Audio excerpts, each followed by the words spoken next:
तो आप लाहौर और अमृतसर को या लाहौर और दिल्ली को किस आर्ग्यूमेंट से अलग कर सकते हैं? आप आर्ग्यूमेंट करें कि जम्मू जो है वो लाहौर से ज़्यादा करीब है, लेकिन लाहौर जो है वो दिल्ली से अलग है। दोनों बातें तो नहीं की जा सकती ना यार।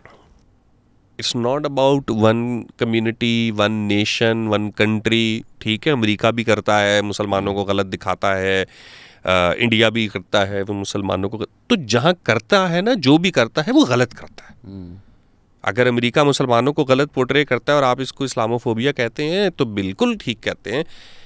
अपनी चीज़ों को ना ऐसे इग्नोर करके नहीं आगे निकला करें। One of the things that I am proudest of Karachi is के, आई डोंट नो अगर आपने देखा हो, शारे फैसल अगर आप टर्न करते हैं गोरा कब्रिस्तान पे, इतना बड़ा एक क्रॉस है, giant, you can see it from far away.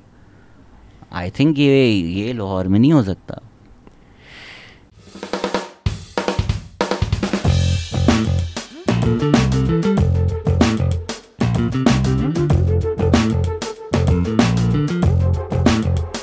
हम एक कौम नहीं है, खुदा के लिए ये झूठ बोलना बंद कर दें। टेक्निकली एक कौम नहीं है ना, हम एक फेडरेशन है, हम कौमें हैं, नेशन ऑफ नेशंस। हाँ, मतलब हम कौमें हैं, हम इकट्ठी रह रही हैं, हमारा एक सोशल कॉन्ट्रैक्ट है जिसमें हम एक म्यूचुअल रिस्पेक्ट के साथ, पीस के साथ चलते हैं। अच्छा भाई ठीक है, आपकी आबादी इतनी है, आपके इतने रिसोर्सेज है, आपके पास समंदर है, मेरे पास गंदम है, हम इस तरीके का एग्रीमेंट करके चल रहे हैं। ये हमारी आइडेंटिटी को, हमारी हिस्ट्री को इकट्ठा नहीं करता। ये फ़र्क लोगों को बताएं। 400-500 साल बाद बन जाएंगे आप एक कौम, अगर आप इसी सोशल कॉन्ट्रैक्ट पे तमीज़ से चलते रहे कि आपकी शादियां हो गई, आपने ट्रैवल कर लिया, लोग ऊपर से नीचे आते रहे, तो फिर आप एक बन जाएंगे। या तो आप अपने आप को रीजन से जोड़ें, किसी बड़ी आइडेंटिटी से जोड़ें। आप कहें यार हम इंडस है, जो भी सिंध के इस पार और उस पार रह रहा है वो एक है, आप कह दें। आपने ये भी नहीं कहना, आपने वो भी नहीं कहना, आपने एक आइडेंटिटी निकालनी है। उस आइडेंटिटी के सारे हीरोज़ किसी और रीजन से लेके आने, उसकी लैंग्वेज कहीं और से लेके आनी, उसका लिटरेचर कहीं और से लेके आना, हिस्ट्री कहीं और से। पाकिस्तान हिस्ट्री क्या है? अलीगढ़, मुग़ल, दिल्ली, आगरा। जो पाकिस्तान स्टडीज़ में जो आपको पढ़ाया जाता है वो पाकिस्तान रीजन में नहीं है। तो वो पाकिस्तान रीजन में नहीं है। पूरी की पूरी जो पाकिस्तान की हिस्ट्री है वो एक पॉलिटिकल पार्टी की हिस्ट्री है भाई, वो पाकिस्तान की हिस्ट्री तो नहीं है ना। बट मुग़ल हिस्ट्री तो उस पार्टी की भी हिस्ट्री नहीं है ना।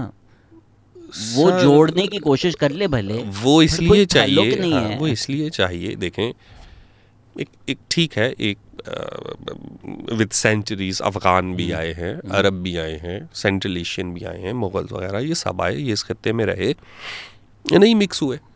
खैर मिक्स तो हो गए, सब कुछ किया, खाया पिया पहना, एंजॉय किया, लेकिन कहा हम वहाँ से हैं। फाइन, आप रहें, हमने आपको कुछ नहीं कहा। इस बात को आप हमारे ऊपर इम्पोज मत करें कि हम भी वही हैं।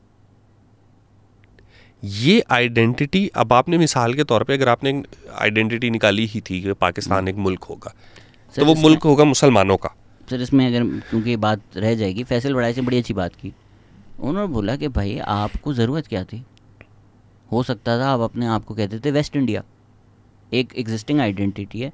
उसने बोला कि भाई जो इस रीजन है ये दरियाए सिंध के बच्चे हैं, जो क्लासिकली इनका नाम पड़ा है वो सिंधु हिंदू रिवर की वजह से पड़ा है। इंड ये जो है ये हम है, वो हम हैं, और ये हमारी सेंचुरीज ओल्ड आइडेंटिटी है। इंडस रिवर को ट्रैक करते हुए वो बिकॉज ऑफ फेनेटिक डिफरेंसेस वो कभी सिंध हो जाता है, कभी इंड हो जाता है, कभी हिंद हो जाता है। Hindu word was also not specific to a religion, region था, रीजन को डिफाइन हिंदू थे, हम सब हिंदू थे। तो ये उसने बोला अच्छी बात है। एक खातून ने इतना गुस्सा कमेंट्स में, this is a slap in the face of everybody who moved here to make a new nation. This is an insult to all of us who migrated with the idea of Pakistan.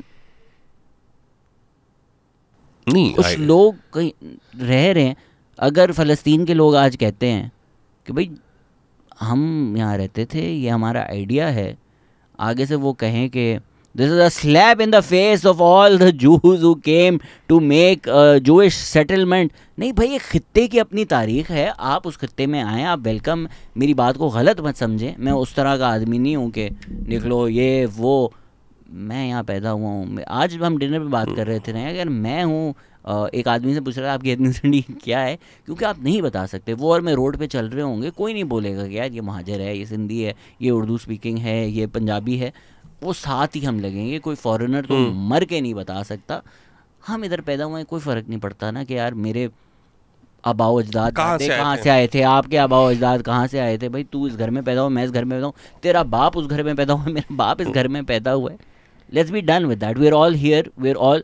But अगर एक culture है, एक तारीख है, एक लोग हैं जो मिलियन साल से रह रहे हैं, आइडेंटिटी आप ठप्पा नहीं है कि यार ये फैक्ट्री जो है कोका कोला बना रही थी, अब पीछे से पाकोला डाल दो वो पाकोला बन जाएगी। नहीं, ये आपने इंटरनलाइज करके सेंचुरीज की अपनी एग्जिस्टेंस अपने अंदर रखी है। आप उनको आके बोले हम अब आए हैं, अब आप ये सब भूल जाए।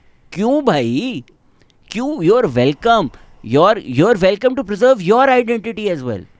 आप बोलो नहीं यार हम उर्दू बोलेंगे, हम उर्दू करो, ये ना बोलो ना तू सिंधी बोलेगा तू मुल्क का दुश्मन है। हर चीज़ को ये जो एक जज्बाती एंगल है ना कि this is a slap of the people on the face of a people who moved with the idea of Pakistan. अच्छा तो क्या है आइडिया ऑफ पाकिस्तान? मतलब क्या है पाकिस्तान बनने का? क्या मतलब है? मैं प्यो का नाम बदल लूँ अपने, मैं अपनी तारीख मिटा दूँ? नहीं भाई, पाकिस्तान ऐसे ही था ना। आपने कहा ये इकट्ठे हुए, सिंध की असेंबली में करारदाद मंजूर हुई, ये तो तारीख बता रही है ना। जब पाकिस्तान नहीं था तो सिंध की असेंबली में करारदाद मंजूर हुई, तो वो असेंबली किसकी थी? वहाँ कौन लोग थे? वो उस वक़्त किस आइडेंटिटी के साथ थे?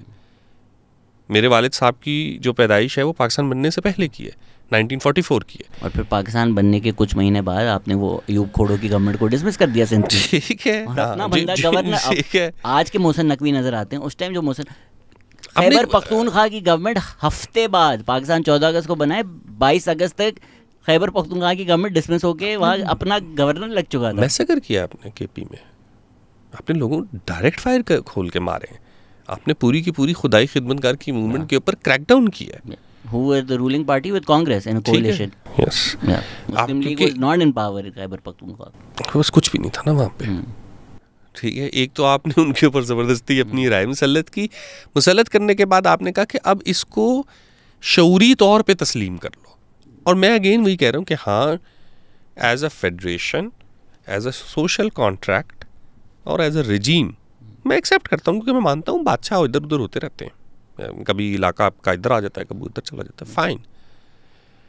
इसका मतलब ये क्यों कहा जा रहा है कि मैं आज से अपनी तारीख, अपने आबाओ अजदाद, अपनी तहजीब, अपनी ज़ुबान, ये सब भी मिटा दूँ? यार ये मिट नहीं सकती ना, ये एक स्टूपिड एक्सपेक्टेशन है किसी से भी। उर्दू बोलने वाले से मैं अगर ये एक्सपेक्ट करूँगा कि वो अपनी उर्दू की जगह छोड़ के पंजाबी बोलना शुरू कर दे, नहीं, मेरी उससे ये एक्सपेक्टेशन नहीं है। मेरी एक पठान से भी ये एक्सपेक्टेशन नहीं है कि वो अपनी ज़बान बोलना छोड़ दे, अपनी तहजीब छोड़ दे, अपनी हिस्ट्री छोड़ दे। ना छोड़ो यार, अपने आप को बोलना छोड़ दे। क्यों भाई?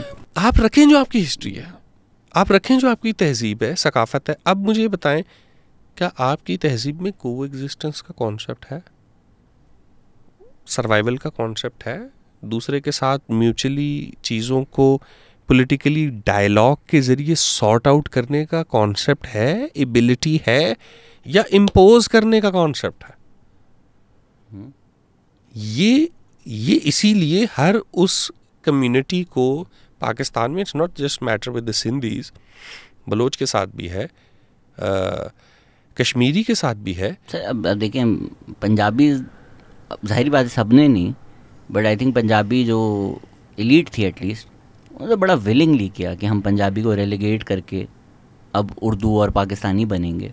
There was willingness there, which is a slight difference between the other provinces. हाँ, और उसकी भी एक वही वाली बात है कि एक पूरी मेहनत है उस पर। हाँ, ये है। ठीक है, क्योंकि जब आपने ब्रिटिश ने पंजाब छीना है तो ब्रिटिश ने पंजाब मुग़लों से तो छीना नहीं, उन्होंने रंजीत सिंह से छीना है। और उस वक्त इसको Punjab, the country of Punjab कहा जाता था।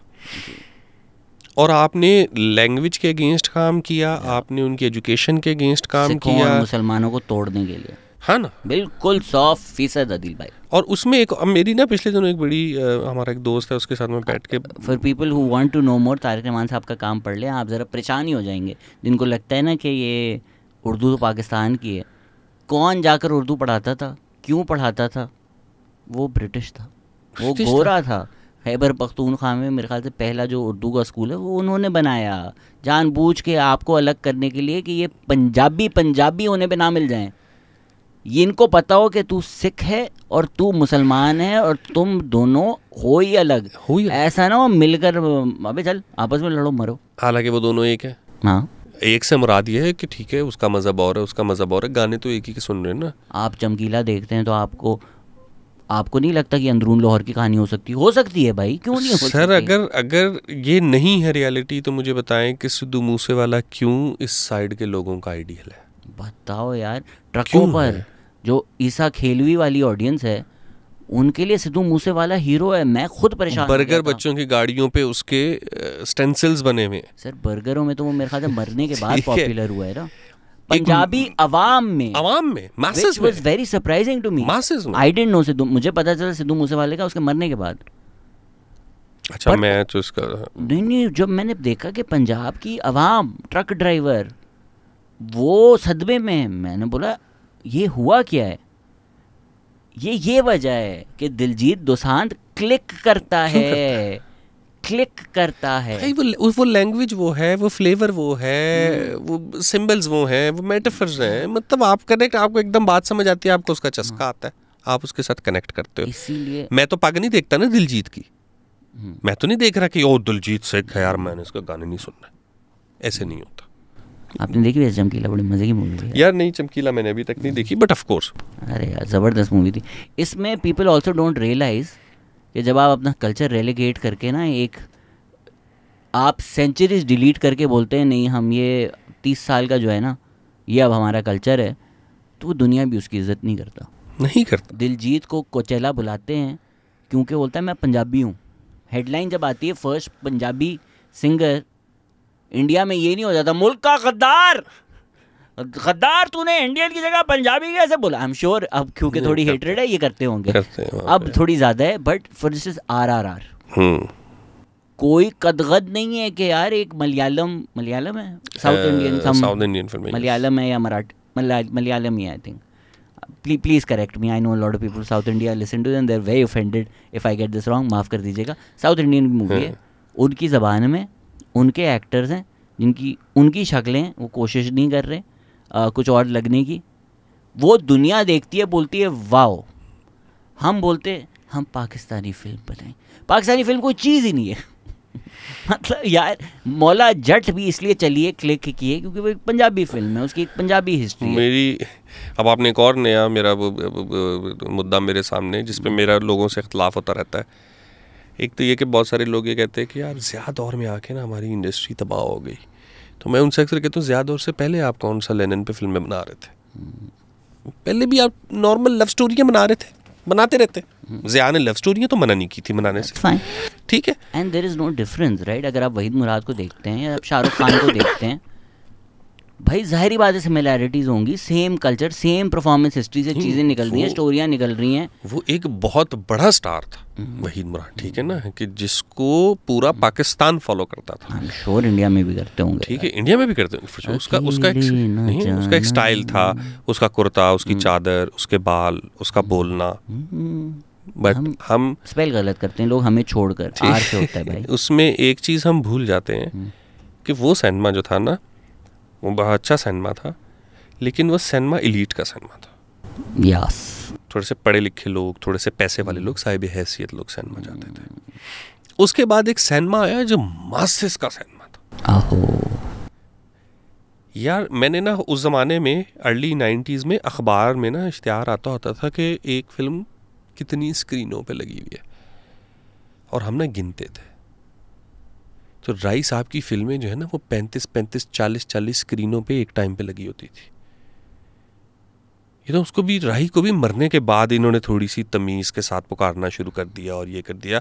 मैं आपसे दावे के साथ कहता हूँ, आप पाकिस्तान की पूरी फिल्म की तारीख उठा लें, राही साहब के जो मतलब जिसको आप कहते हैं ना कि आप छोड़ें उसके कंटेंट पे, हम बाद में आएंगे, कैरेक्टर को आपने स्टडी करना है कि परफॉर्मेंस क्या होती। राही साहब कराची में समंदर के किनारे अपना शॉट दे रहे हैं और समंदर की लहरें उनको लग रही हैं और वो ले गई हैं उनको, और वो ऐसे करके दुआ मांग रहे। ये उस बंदे ने इस तरीके के ना कुछ 36 वाक़यात हैं उसके, जिसमें वो एक्चुअली में ज़ख्मी हुआ है, उसको चोट लगी है, वो कभी ट्रेन से छलांग मार रहा है, कभी कुछ कर रहा है। आप ना ये सारे काम पे कांटा लगाते हैं क्योंकि वो आपको एस्थेटिकली नहीं पसंद, आपको लैंग्वेज वाइज नहीं पसंद। बट वही काम फवाद खान करे तो ठीक है। फवाद खान करेगा क्योंकि अब आपने ग्लैडिएटर के स्टाइल में देख लिया ना, अब आपने गेम ऑफ थ्रोन के स्टाइल में देख लिया, लैंग्वेज गई भाड़ में, कल्चर गया भाड़ में। पंजाब में ऐसी झोंपड़ी होती है, नहीं होती, हमें नहीं गर्ज। पंजाब की ऐसी मशूक होती है, नहीं, हमें नहीं गर्ज, नहीं है। पहले भी नहीं होती थी, पहले भी चले वो जिस तरह खेतों में नाच रही है उस तरह नहीं होती होंगी हीरोइनें। पहले की सुल्तान राही साहब की फिल्म की हिट होने की या जो भी चलने की मोटी मोटी रीजंस थी। लार्जर देन लाइफ विलन होगा, एंटाई हीरो हीरो होगा, थोड़ा सा एंग्री यंग मैन। एक लड़की होगी जो उससे भी ज़्यादा अथरी होगी, वो उसकी मशूक होगी, बेहतरीन किस्म का म्यूज़िक होगा, एक जज्बाती माँ होगी, एक जान निसार करने वाला दोस्त होगा। ये उसकी हर दूसरी फिल्म का फार्मूला है भाई, ये लोगों का फार्मूला है, ये सोसाइटी का फार्मूला है। हम बिलीव करते हैं दोस्ती में, हम दोस्ती में जान निसार करने पे बिलीव करते हैं। हम गलत है सही है, बट वो तो है ना, छल्ला वस नहीं मेरे और छल्ला वस मेरी माँ दे। क्यों कहते हैं कि भाई मेरी लाइफ, पंजाबी तो प्राउडली कहता है कि मैं अपनी माँ के कंट्रोल में हूँ, जो डिसाइड करेगी माँ करेगी। ये सोसाइटी की चीज़ है। जब वो उसको फिल्म में नजर आती है ओवर द टॉप है कि जा बदला ले के आ पुत्र, ओवर द टॉप है, लेकिन वो ग्राउंडेड इतनी है कि आप भी थोड़ी देर के लिए सोचते हो कि अगर मेरे पे ये वक्त आए और मेरी माँ मुझे कहे कि जाओ, मैं भी यही करूँगा।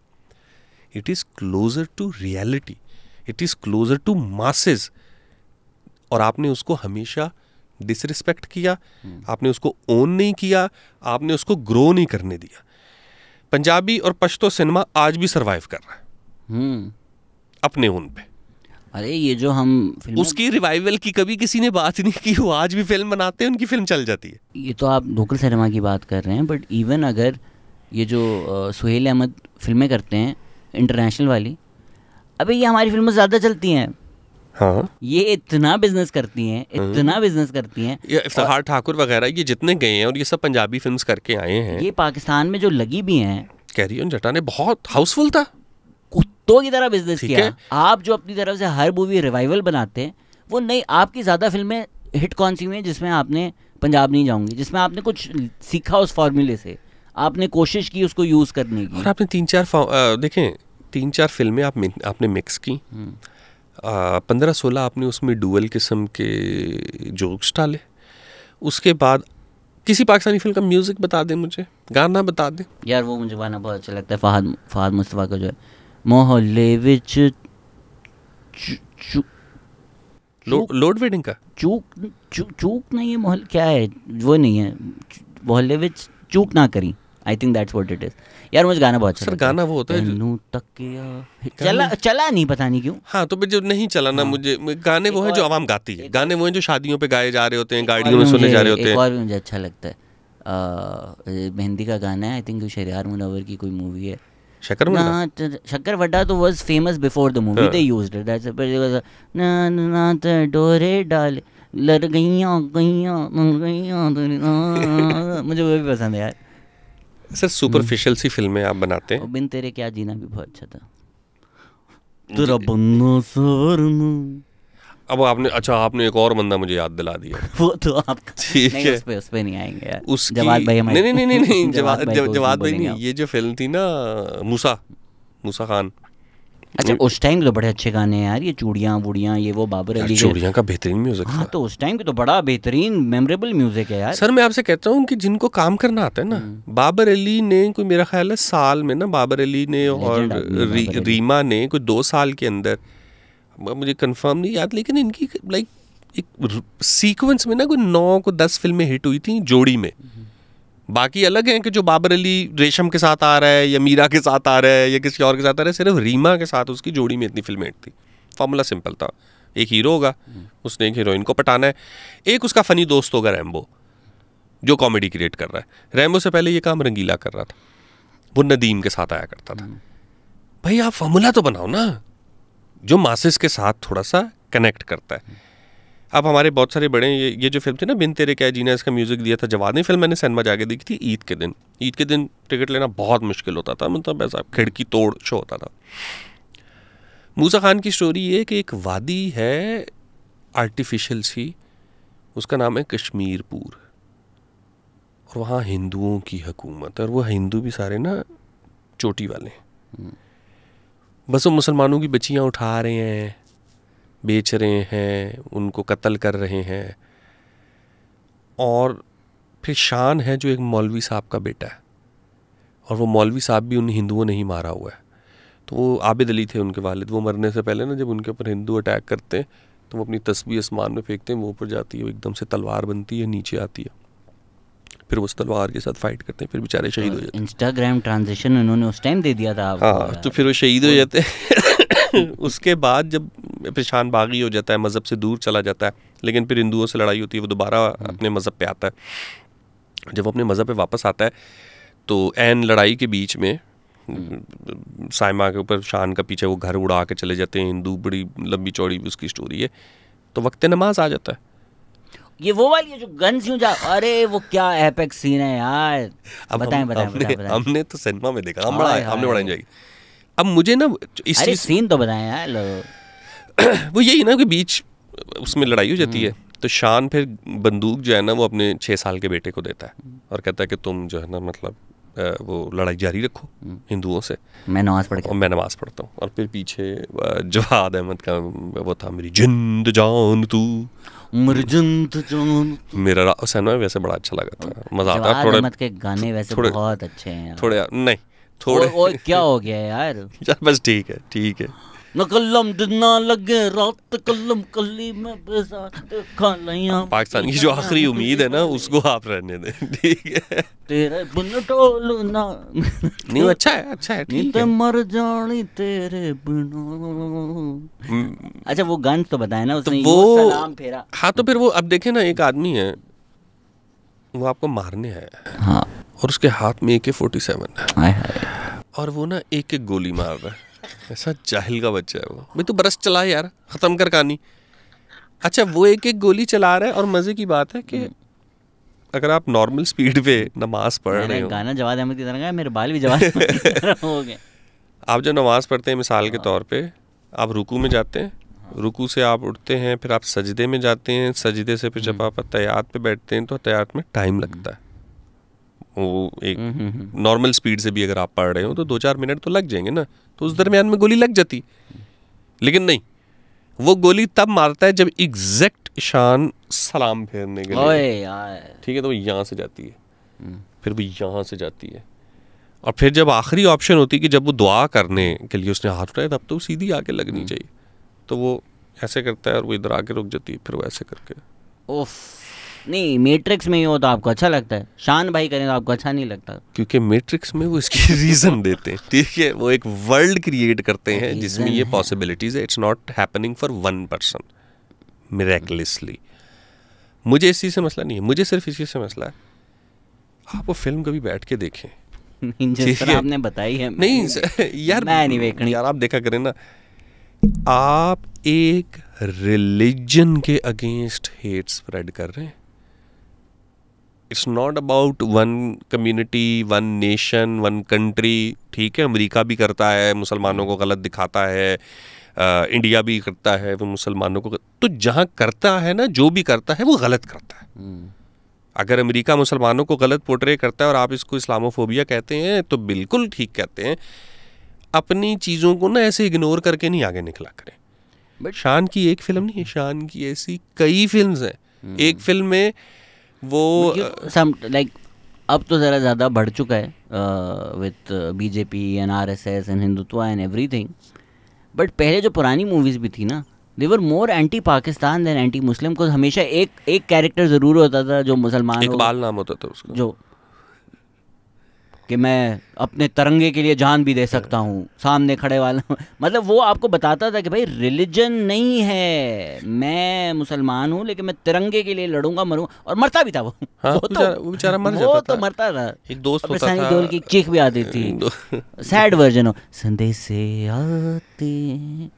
बताओ यार, इतनी एंटी पाकिस्तान फिल्म थी लेकिन गाना इतना सॉलिड था यार कि गाना एक मुसलमान जावेद अख्तर का लिखा हुआ है, ठीक है ना। But that's the whole idea ना, कि वो आपको मेक श्योर करते हैं कि ठीक है आप एंटी पाकिस्तान कर रहे हो, आप जिंगोइज्म कर रहे हो, बट दे मेक श्योर कि ये आग जो है ना हमारे घरों के मुसलमानों को नहीं लगनी।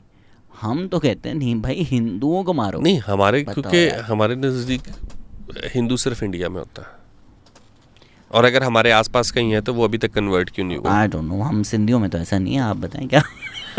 यार सिंधियों में वाकई ऐसा नहीं है। उसकी वजह ये है कि इस वक्त पाकिस्तान में जो हिंदू रह भी गए ना, अपार्ट फ्रॉम अब थोड़ा सा जो पंजाब में है, रेस्ट ऑफ द हिंदू जो बलूचिस्तान में है वो भी सिंधी बोलता है। तो हिंदू की तो लैंग्वेज ही यहाँ पे अब सिंधी रह गई है। पंजाब का तो हिंदू शाज़ो नादिर आपको नज़र आता है, ओपनली तो नहीं आपको कहीं, मतलब ऐसे कोई नज़र तो नहीं आ रहे। तो ओह चलो यार ये देखो ये हिंदुओं का कॉलेज है, या यही, मतलब मुझे इस मामले में कराची बहुत अच्छा लगता है कि जब आप कराची आते हो आपको कम्युनिटी नज़र आ रही होती है। अच्छा यार ये बोरे जा रहे हैं, नज़र आते हैं ना आपको कि हाँ ये ऐसे हैं, अच्छा ये फलाने ऐसे हैं, या ये इनका कल्चर है, ये उसका इलाका है। ये चीज़ आपको पंजाब में नज़र नहीं आती। सर इतना one of the things that I am proudest of Karachi is के, आई डोंट नो अगर आपने देखा हो शारे फैसल, अगर आप टर्न करते हैं गोरा कब्रिस्तान पे, इतना बड़ा एक क्रॉस है, giant, you can see it from far away. I think ये लाहौर में नहीं हो सकता। यार लाहौर के साथ यही एक ट्रेजेडी हुई है कि उसकी जितनी इंक्लूसिव इन्वायरमेंट थी, इंक्लूसिव से मुराद ये है कि अगर इंक्लूसिव ना होती तो आज उस रीजन में इतने बड़े बड़े रिलीजन्स ना होते। एडेप्टेबिलिटी थी लोगों के अंदर, लोग छोड़ देते थे, बुद्ध हो जाते थे, जैन हो जाते थे, मुस्लिम हो जाते थे, सिख हो जाते थे, हिंदू रह जाते थे, एक रीजन में रह रहे होते थे। तो उस रीजन में कोई तो इंक्लूसिविटी का एलिमेंट होगा कि अच्छा यार ठीक है अगर ये इस मज़हब पे चला गया। इवन बल्कि मेरा एक दोस्त कहता होता है कि जो जट कौम है ना वो वाहिद कौम है itself, apart from Sindhi Punjabi Pathan, Jat itself एक ऐसी कौम है, उसमें क्रिश्चियंस भी हैं, उसमें हिंदू भी है, उसमें मुस्लिम भी है, उसमें सिख भी है, उसमें अहमदी भी है। ठीक है, तो ये तो आपको पंजाब का पता चल रहा है कि भाई वो तो कर लेते हैं, एडेप्टेबिलिटी है, एक्सेप्टेबिलिटी भी है कि वो कर लेते हैं, डिफरेंट रिलीजन के साथ रह रहे होते हैं।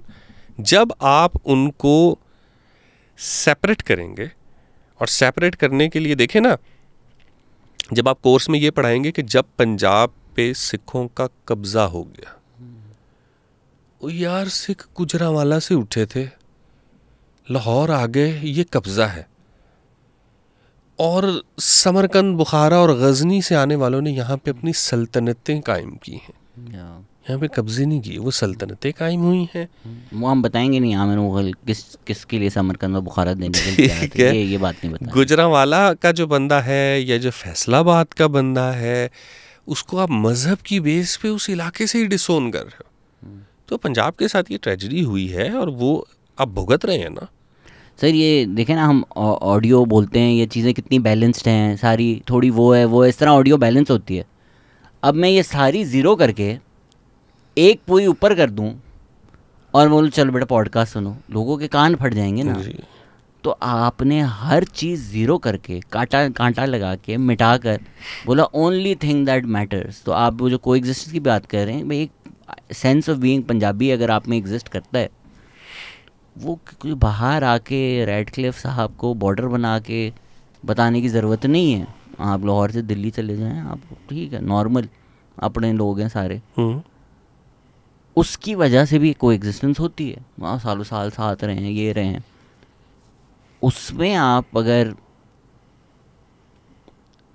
अपने फ़ायदे के लिए कि यार ये आपस में लड़ें मरें एक दूसरे को, हम पावर में रहें, तो वो आग फिर बुझाना इम्पॉसिबल होता है यार। इस पे भी कहते, मुझे ज़्यादा नहीं लेकिन कहते ये हैं कि जो 1857 की वॉर थी, जिसको हम वॉर ऑफ इंडिपेंडेंस भी मानते हैं, हालांकि म्यूटिनी थी एज पर। तो म्यूटिनी फॉर इंडिपेंडेंस नहीं हो सकती, मतलब क्या?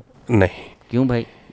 म्यूटिनी हम तो वॉर ऑफ इंडिपेंडेंस कहते हैं ना, अंग्रेज से पॉइंट म्यूटिनी कहते हैं। नहीं, हम उन कमीनों की क्यों सुने? क्या ब्रिटिश का वर्ड है ना म्यूटिनी, तो हमारा लफ्ज़ तो इंडिपेंडेंस है यार। आपकी ये पिछले दिनों जो 75 साल पे आपने एक नोट निकाला था, मेरे you dare use my spells against me Potter, मेरे लफ्ज मेरे खिलाफ बताएं। ठीक है, उस नोट पे सर सैयद साहब की तस्वीर थी। सर अच्छा, सैयद, मैं नहीं, सॉरी, मैं बोला मेरी बात नहीं जी जी। सर सैयद, एक तो उनका नाम ही सर है, तो सर सैयद अहमद ख़ान की जो, जिसको हमें पढ़ाते हैं, कि लड़कियां छुपाई थी उन्होंने, वो भी छुपाई होंगे। अच्छा किया था उन्होंने, अंग्रेज़ों की प्रोटेक्शन की थी। उनके पेपर का नाम था रिसाला असबाब बगावत हिंद। बिल्कुल। सर सैयद साहब ने उसको जंग-ए-ज़ादी नहीं कहा। तो सर ज़रूरी थोड़ी है मैं शहजाद ग़ियास क्यों मानूँ हर चीज़ सर सैयद ने कही है? आई डोंट हैव टू ना। हाँ ठीक है, ठीक है। इस तरह तो मुस्लिम लीग का भी चार्ट, मेरा जो सेंस है दुनिया का, बहुत एंटी कलोनियल है, बहुत एंटी इम्पीरियल है। मुस्लिम लीग का तो चार्टर यही था कि हम ब्रिटिश से दोस्ती रखेंगे, प्यार मोहब्बत रखेंगे और अच्छे जज्बात मुसलमानों के लिए इनमें उजागर करेंगे। चार्टर में है, चार्टर में लिखा हुआ है। अब मुझे तो मैं क्यों अग्री करूं?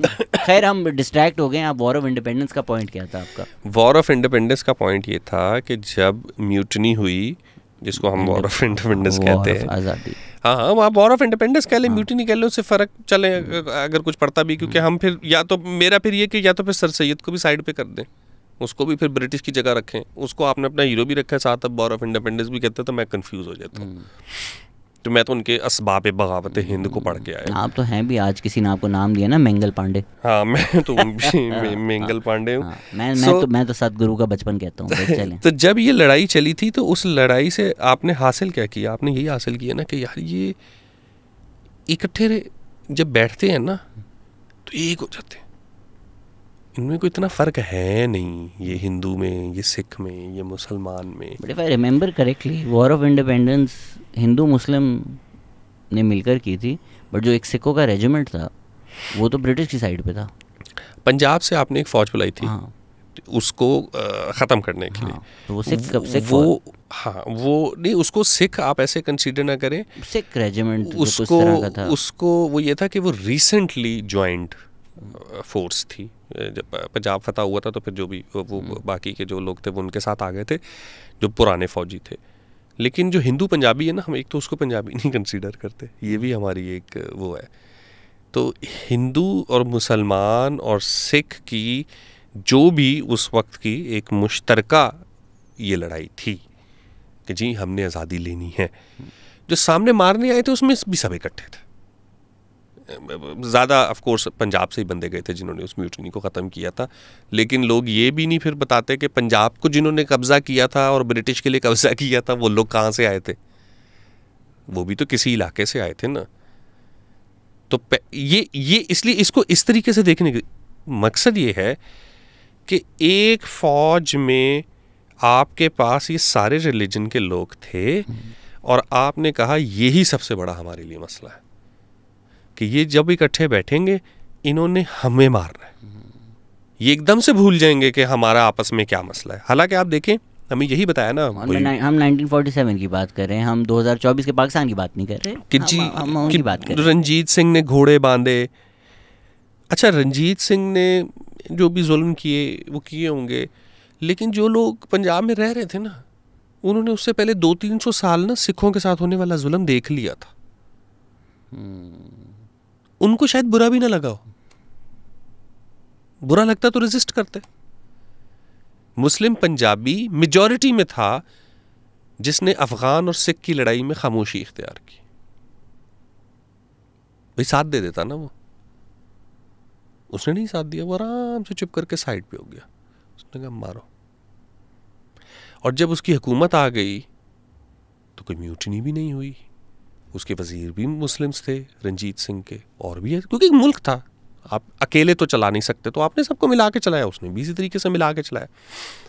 अंग्रेज से पहले आपको एज नेशन रिलीजियस आइडेंटिटी का तस्वर नहीं था। मेरा इसीलिए उस वक्त भी आपके साथ जब ऑफ एयर भी बात हो रही थी तो मैं यही कह रहा था कि जो कश्मीरी है वो अपने आप को ना और बाकी को कश्मीरी नॉन कश्मीरी के फार्मूले से समझता है, वो हिंदू मुस्लिम से नहीं समझता। यानी कश्मीर का जो हिंदू है वो भी इस चीज़ के हक में नहीं था कि भारत के बाकी इलाकों के हिंदू यहाँ पे आके आबाद हो, वरना तो वो पहले दिन ही मुसलमानों के कत्लेआम में शरीक हो जाता ना, कि आ जाओ फौज लेके आ जाओ, और मैं भी हिंदू तुम भी हिंदू, आओ इधर की 80% से ऊपर की पॉपुलेशन का जो है हम जिनोसाइड करते हैं और चेंज करते नहीं। अगर मुसलमान अनटिल कि ये सारा जहाद का चैप्टर चला और फिर हिंदुओं के घरों पे अटैक हुए, उससे पहले कश्मीरी का एक ही फार्मूला था, मैं कश्मीरी हूँ और तू कश्मीरी नहीं है, चाहे मैं हिंदू हूँ, सिख हूँ या मुसलमान हूँ। वो अपने आप को इस तरीके से देखता था। आपने उस आइडेंटिटी को ख़त्म करने के लिए मुस्लिम कश्मीरी और कश्मीर के इशू को भी आपने रिलीजियस बना दिया, रीजनल था। यानी जी चूंकि हमने मजहब की बुनियाद पे 2 रियासतें बनाई हैं तो आप भी मजहब की बुनियाद पे तय कर ले। वो मजहब की बुनियाद पे कुछ भी तय नहीं करना चाह रहे, वो ज्योग्राफी की बेस पे तय करना चाह रहे हैं कि हमने कहाँ जाना है, किसके साथ जाना है। उसमें मुझे लगता यही है कि हमने चूंकि उसको गलत एंगल से उस केस को लड़ा है, कल्चरल टाइज के हिसाब से शायद हमारा हक ज़्यादा है। वो सिंध के सॉरी इंडस रिवर के टॉप से हैं तो वो नीचे आता है।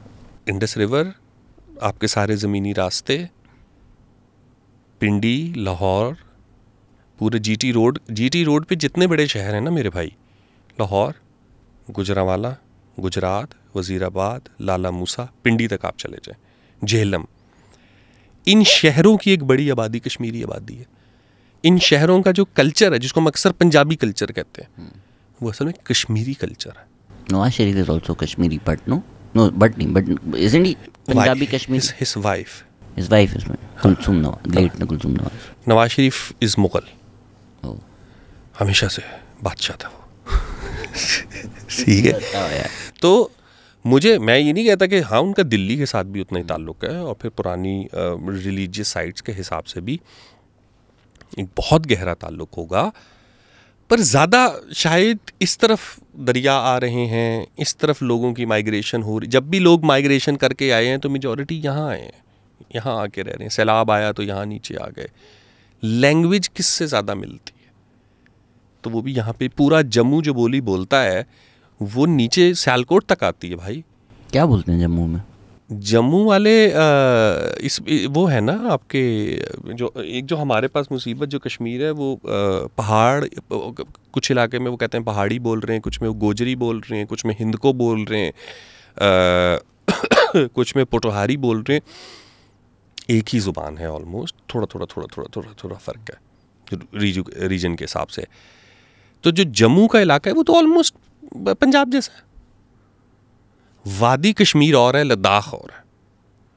रीजन वाइज आप जाते जाएंगे, जो तिब्बत के करीब है ऑफ कोर्स वो तिब्बत जैसे हैं, जैसे उस वक्त भी हम बात कर रहे थे कि ठीक है जर्मन फ्रेंच की और ये सब। तो तिब्बत की तरफ आप चले जाएंगे वो ऑफ कोर्स उस तरीके के हैं। जीबी की तरफ चले जाएंगे वो ऑफ कोर्स उस तरीके के हैं। तो यहाँ पर उनके ज़्यादा वो थे। प्लस महाराजा रंजीत सिंह ने पंजाब टेक ओवर करने के बाद कश्मीर टेक ओवर किया। उसने सिंध तो टेक ओवर नहीं किया, उसने बलूचिस्तान टेक ओवर नहीं किया, उसने उधर जाके मुग़लों से कोई दिल्ली टेक ओवर करने की कोशिश नहीं की, उसने कश्मीर लिया। हिस्टोरिकली आई डू से कि मतलब रीजन वाइज यहाँ टाइज आता है। उसको आपने रिलीजन का रंग दे के बहुत तबाह बर्बाद किया कि नहीं जी हम भी मुसलमान हैं और वहाँ पे भी मुसलमानों की तादाद ज़्यादा है तो इसलिए ये हमें मिलना चाहिए। नहीं, ये कोई केस नहीं है। नहीं, बट अगर आप रीजनल टाइज पे करते तो आप लाहौर और अमृतसर को या लाहौर और दिल्ली को किस आर्ग्यूमेंट से अलग कर सकते हैं?